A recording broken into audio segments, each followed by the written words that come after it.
Hey, welcome back to another video of Programmer Basics. In this video, we are going to learn how to change email settings in Codecademy account. First of all, open up your preferred web browser. Now, at the address bar, type in codecademy.com and click on Enter. You will be directed to our official page of Codecademy. Also make sure that you are logged into your account. Now, at the top navigation bar under your profile section, click on it and you will see Account Plus Billing option. Click on that option. Now, on the left hand side, you will see Mail Settings button. Click on it and you will see all the mail settings here. You can uncheck this button so that you won't get the content announcement. You can also turn off tips and tricks from here. You can turn off special promotions, progress updates, coding reminders.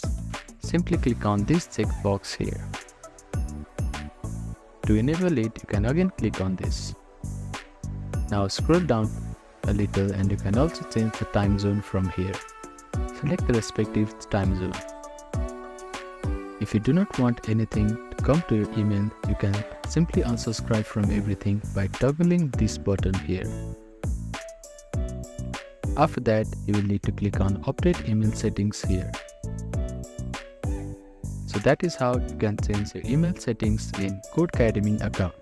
Thank you for watching this video. Please do not forget to like, share and subscribe to our channel and comment down if you have any queries.